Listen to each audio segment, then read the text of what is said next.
Well, hello, friend. Welcome to another episode of Van Life Living in New York. I'll tell you, I'm out here on a pretty cold day. It's not that it's that cold, friend. It's just it was so warm for a while that now it feels cold. So anyway, I'm kind of excited to talk on here because the Father and I, were talking about things and looking back at my life. And, well, I enjoy talking to you guys about how I used to be versus how I am, but I don't talk much about that because I talk about Jesus a lot, right? But the things that he taught me about life. And life taught me things about him. So some of the things that I was just thinking about, even at the end, right, when I was trying to find this kingdom and I couldn't find it for years, and toward the end there, I started really finding it, but I didn't have it all, and I was still not living within the law. So don't get me wrong, friend, here, I'm not talking perfection. I'm talking about this journey I had. Well, when I started working in mental health, that's where I really learned what love was.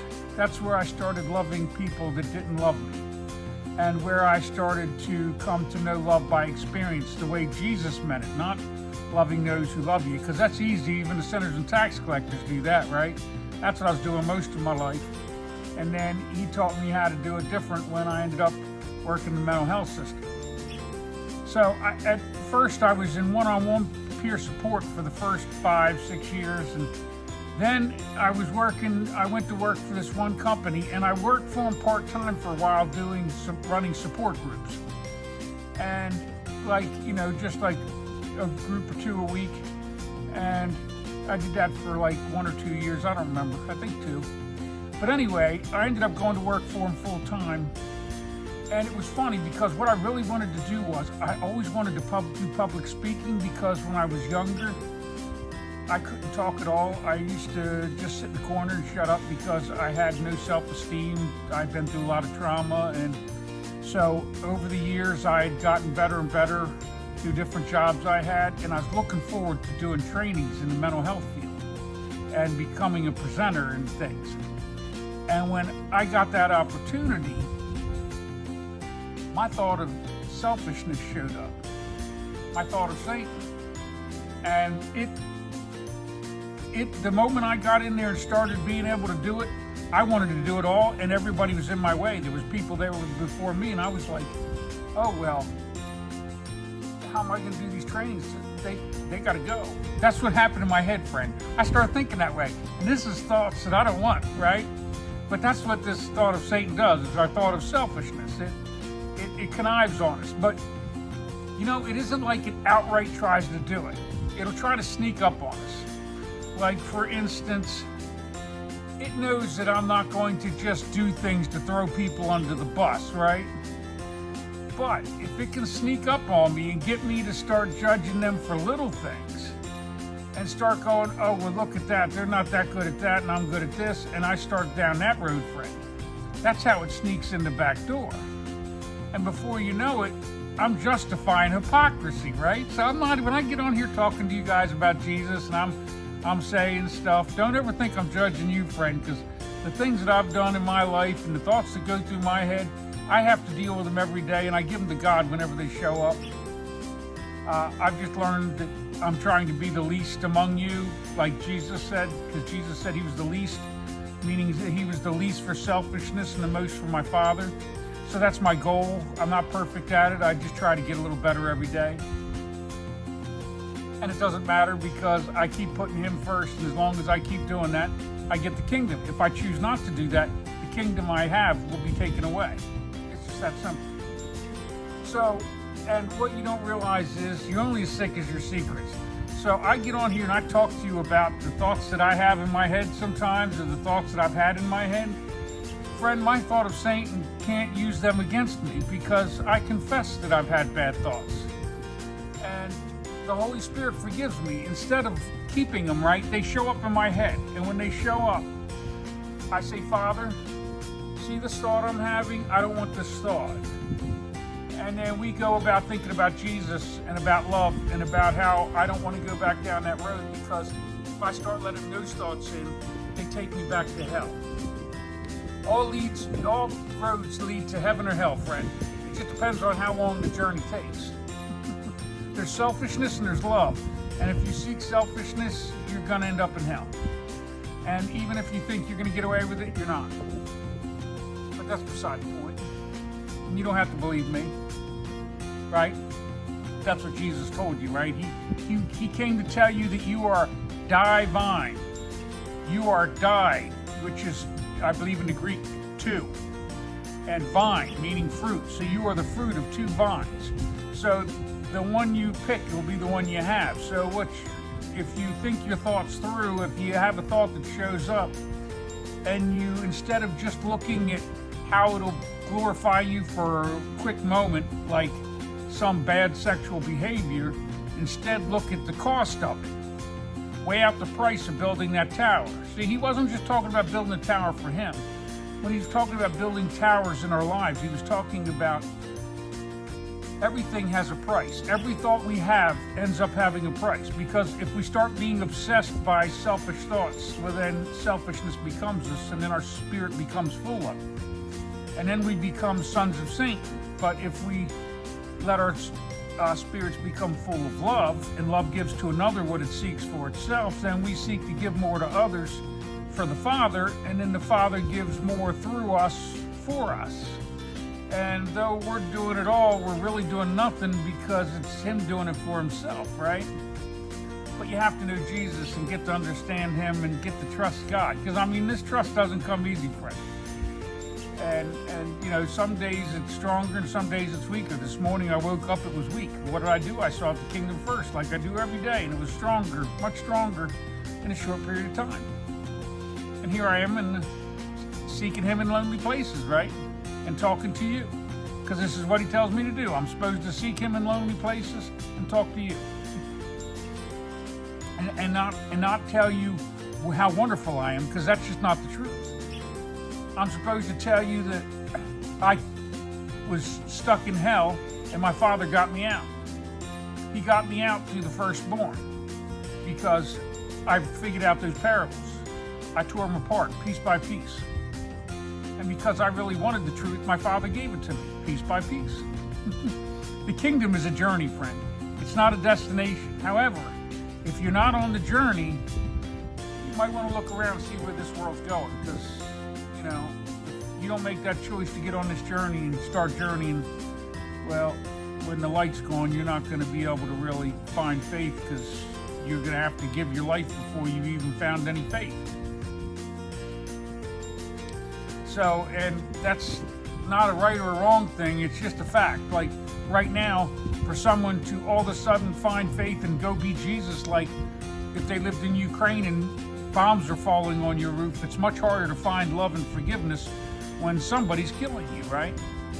So here in this nation, we've had an opportunity to live in the light. And those that have lived in the light have had the opportunity to seek the kingdom first and give the light for the love of it, right? But you can do that anywhere. But it's easier sometimes to find it. And sometimes it's easier to find out that your selfishness is causing you suffering, right? Because that's what happened. It wasn't my Father that kept me in hell, it was me. But I didn't know I was doing it because I kept blaming everyone else for my life, instead of realizing that once something happens to us, it's over, it's done. We can't change that. And when we hold a resentment against people, it's like eating rat poison trying to kill the other person. The only person that ends up dying is us. And if you really look at it, and you really look at the plank in your eye instead of the speck in theirs, like I used to do, then you would see that you don't mean to hurt people, but you do with your tongue, right? When we judge other people, friend, I used to think I was helping people out by talking about people behind their back. I was helping someone else understand the nature of someone else. Do you understand what I'm saying? So I was assassinating characters by backstabbing, and I justified it like we all do. I'm not judging anybody for any of this. I'm just telling you that Jesus said, don't judge, you don't know how to judge. So I was judging them based on what I know, but I don't know their background. I don't know what they went through. Friend, there was a reason I was doing the things I was doing. I didn't know how to do anything different. And I was angry and I couldn't find forgiveness. And my father gave me a lot of different ways to have to forgive people, let me tell you. You know, I had people steal from me. I had people hurt me. You know, I've had some tragedy in my life. But on the other hand, I've had some great love and wonder in my life. So I've had good and bad. But at one point, all I could see was the bad. Even the good that I had, I couldn't even see it. It just all looked like a big dark tunnel to me. Looking back, I can see that I had, you know, for me personally, my parents were very much Christ-like. Not that they were perfect, but they did what they were supposed to. They loved me no matter what I did wrong, and they didn't judge me. And in their love, I found my father's. I figured out that my parents, if I denied them, they wouldn't set me on fire. No matter what I did, they were going to forgive me my debts eventually because they loved me that much, because I was their child, and that was their choice. So understand that their love made me know God's love even more, right? And so we're in God's image and likeness in the family unit. That's why Jesus said, don't get divorced. That he only gave you the right to get divorced because your hearts were hard. So if we get divorced, it's because our hearts are hard. And I'm not judging you for it, friend. I'm divorced. But my heart was hard. I was selfish. I was more worried about what I wanted rather than what it is everybody else in that relationship. Because though I have no children of my own, I had 4 stepchildren. And they paid the price for all that. But I forgive them. I forgive my wife. I forgive everybody for everything. Because really, they weren't guilty any more than I was, right? Especially the kids. I was 25, when I got married to a woman that was a bit older than me. I was married at 25, and I married a woman with 4 children. I'm not lying to you, friend. I was not ready to be a dad, and they kind of had to pay for that mistake.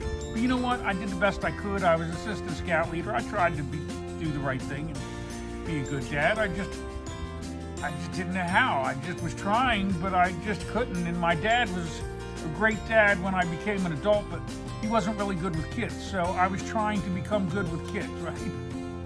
Because my dad was, you know, from the old line of manly men, right?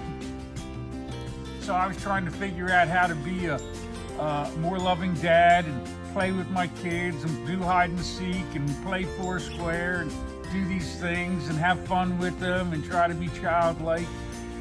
And I succeeded in some ways, but then on the other hand, I was by no means ready to be a dad. You know, so it is what it is. You know what? My Father forgives me for I know not what I do, and I ask them for forgiveness. They've given it to me. At least they said they did. I've asked. That's all I can do, right? Because while I was married, I had 8 years sober, and then I went back to drinking. And when I went back to drinking, I became selfish again. And then instead of being all about them, I was all about me.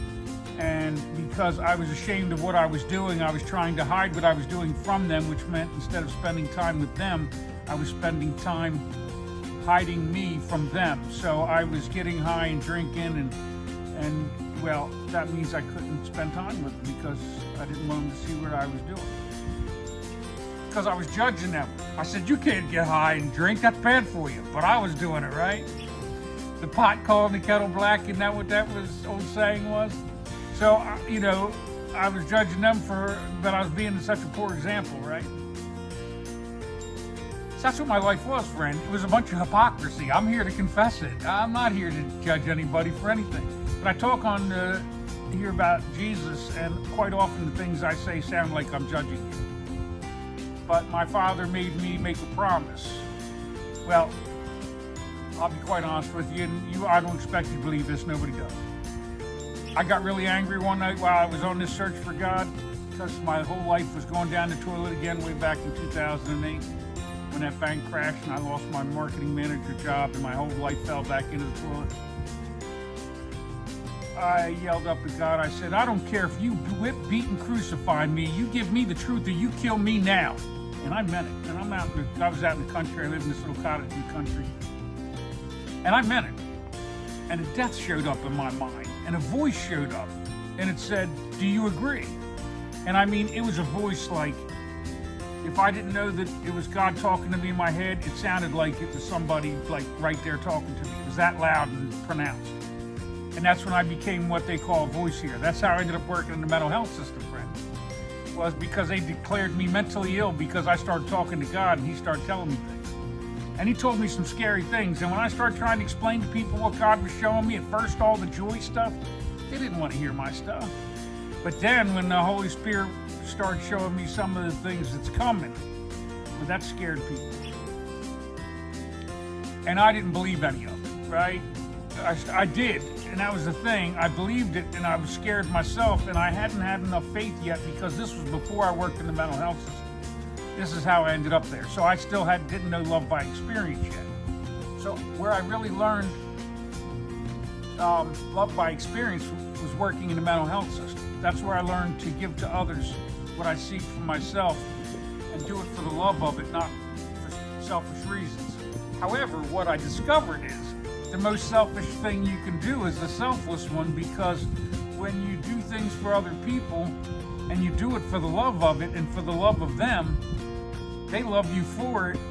And then if you give the credit to God and to them, and you don't keep it for yourself, then your thought of Satan, your thought of selfishness has no power over you because you give all the credit to everybody else, right? So in the end, it has far less power, and it's a journey you got to take. But you got to read Jesus and understand it. So I've been talking a lot about it. You'll hear a lot of things. If you can look past the fear and what sounds like sometimes judgment from me talking, I can tell you a lot of the things that might be helpful for you to receive this kingdom.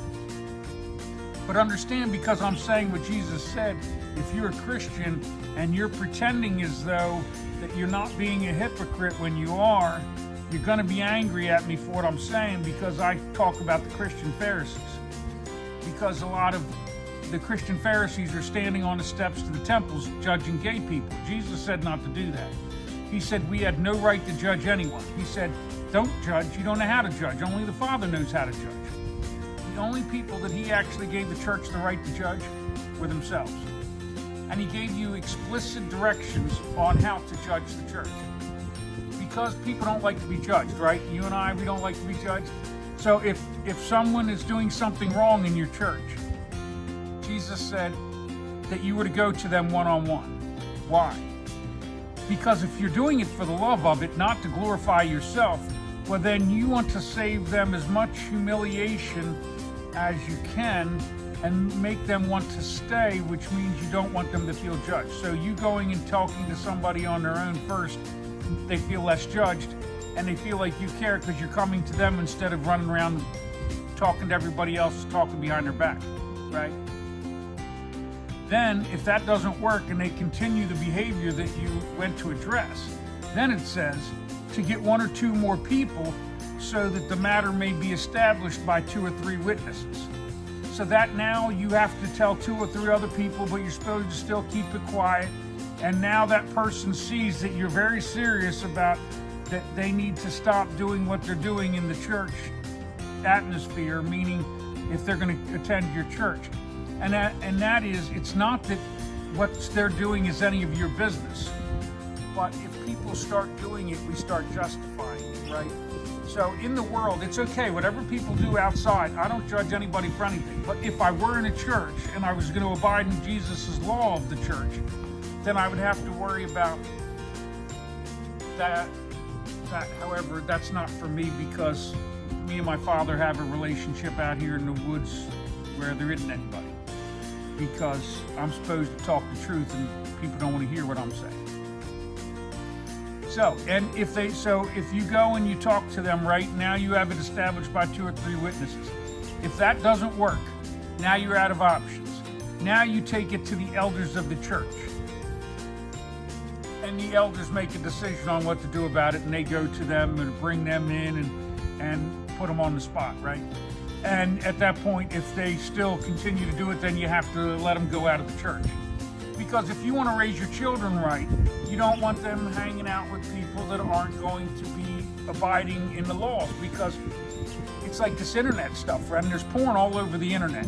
So if your child is hanging out with someone else's child and their child watches porn and you don't know it and their parents don't pay attention, they can go over to someone else's house and be watching porn on the internet, on cell phones and computers, and you wouldn't know it. Friend, you don't have to be 18. When you click on those porn sites, they don't even ask, are you 18? And even if they were, all it is a yes, I am. You know, a 10-year-old could do that, friend.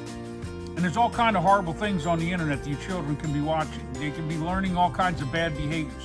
What you don't understand is when children, or you might, a lot of people don't. I didn't understand it, friend. You know why children ask why everything when they're younger? It's because they are establishing their reality. When they see something, they ask you why. And they expect an answer that they can understand so that they can put logic to what they're seeing. So if you do something, they ask why. If they see something, they ask why. And so they're trying to establish a reality. So if you don't give them legitimate answers or explain why you can't give them a legitimate answer, then you give them a reality that doesn't make sense. And then they grow up with no logic, right? So depending on what logic you want them to have is the way you need to be worried about what answers they get. And as parents, well, it's our job to make sure they get the right answers. I didn't do a good job of that, friend. I'm telling you, I'm just confessing it. I did a terrible job. I try to do a little better with my nephew when I'm, doing stuff with him to give him a better version. But, my shot at that was over. But my Father forgives me. I repented for my sins. And my stepchildren are all in their 20s and 30s, and they're quite old enough and capable of figuring it all out on their own. In fact, they might all be in their 30s at this point. Anyway, they're that, late 20s, early 30s. I have to think about these things because I wasn't a good stepdad, and they had their own dad, so I kind of fell by the wayside. I still see them, and I see them at holidays and things. They come over for dinner at my family's house and all that. And I love them. I've always loved them. I'll always love them. But that doesn't mean that I earned the title dad. I screwed that up when I went back to doing, my selfish drinking and all that. But that doesn't matter because they don't need one at this point. They need whatever they've got, So this is what I'm talking about. I come on here, I'm often talking about Jesus and about his parables, but I also sometimes tell you the things that I'm going through or something about a situation so that you understand that when I'm talking about Jesus and I'm sounding like I'm judging people, I'm not. I'm not without sin. I make mistakes every day. I have to ask God for forgiveness all the time. In fact, this is what happens, okay? Now, you might have a hard time grasping this one. God's not angry, right? My Father knew the end in the beginning. And so if he was angry at me for doing what it is I'm doing, if he knew what I was going to do before he even created me, and he created me anyway, then he's just as guilty for what I'm doing as I am, in a way. You know what I'm saying? However, don't get carried away with this thought, because if you tried to, my Father will let you experience the consequences that you create. But what I'm trying to get you to understand is God isn't this angry, wrathful entity that they make him out to be. You have free will, so he knows what free will you're going to make, but he can't stop you from making it. But here at the end of the age, he's making it very clear to everybody that he loves you, period. And he wants you to enter the kingdom that he's offering. But that kingdom, if we do what we did here, we're going to do the same thing to his kingdom that we did to this one. Do you get that? God didn't create this mess called America. Americans did. A Christian nation. It was people that claim to be Christian that have let this nation become this. And I'm not judging anybody for it, but we can't judge them if we're a part of this and we didn't do something about it. So those of you that have been out feeding the hungry, clothing the naked, and visiting people in prison, that have been doing God's will, and you're in relationship with my Father, then you rejoice at the idea because you know the kingdom's coming and you're going to get it, right? That's just the way it is. But there's a lot of people that were fooled by the Pharisees and didn't read what Jesus said, and they've been told lies. They were told that all they had to do is believe Jesus died on the cross for them and they would get into a free ticket into the kingdom. That was it, and everything else is based on your ranking in heaven. That's BS, friend. I'm telling you that. Jesus told you the kingdom of God was not said to be here or there, but the kingdom of God is within you. So if you don't find it in here, you're not going to get it there. And if you start trying to find it there, if you're committed to it and you're serious and your heart's about love and peace and joy, you know, my Father's got all kind of forgiveness, but what we're doing here is ridiculous. And so understand that there's a price for all this. You know, you didn't figure out that every time Israel did something, my Father warned them, and then when they didn't heed their warning, they paid their due. Friend, he's been giving us all kind of warnings. Nobody's heeding the warnings. He doesn't outright say it. He says it through all these different ways. But he doesn't have to say it because our world is screaming it. Our children are murdering each other in their schools. The moment Columbine happened, we should have woke up. We should have stopped as a country and went, whoa, we got to put the brakes on. What's going on here? There's something going wrong. How can we fix this? And it's just gotten more and worse and more often. It's gotten to the point where we've just accepted the fact that everybody's going to murder each other and all we can do is stay out of the way. And that's a lie, because that's letting hell come. Understand, Jesus didn't tell you that you were going to get out pre-tribulation like they're talking about. I'm not saying you're going through the whole ride, but understand that Jesus said that that his bride was going to have to wake up, meaning that you're asleep right now. Some of you are awake, but most of you are asleep. You're going to have to wake up and light your lamps. And that means you're going to have to wake up and start trying to bring the light. And if you run out of oil, you're not going to make it to the wedding. He also said you're going to have to wear the mark of God on your forehead, right? Is everybody running around wearing that mark? Is everybody aware of that mark yet? No. That mark is the seal of God on your forehead. It is the fourth commandment. A seal has had someone's name, title, and territory, right? So the Father's name is God or Elohim, whatever you call him. And his title is Maker or Creator, and his territory is heaven and earth. So God is the maker of heaven and earth, or Creator, whatever you want to say. The platelets between your eyes it talks about in the Bible, and that's the mark on your forehead. It's reference to the fourth commandment. So you will give Saturday Sabbath while you're lighting your lamps. And if you choose not to do that because you decide that God's word isn't true, then you're going to discover that you're not wearing God's seal. But that's up to you. It's a free will choice. I'm not expecting anybody to believe me, right? Nobody has to this point, except for those that do. And there are people out there, there's a remnant army of Christ already wearing God's seal on their forehead. So I'm not telling you you have to go join them. I'm telling you start seeking the kingdom first and go and looking at some of the truth. I put things on a playlist so that you can find it if you'd like to. It's called Clues to the Kingdom. It's on my YouTube channel. Just go there and look at Clues to the Kingdom. That should help you out. Because there's a lot of different things there about what's going on. It is scary, friend. I'm not going to lie to you.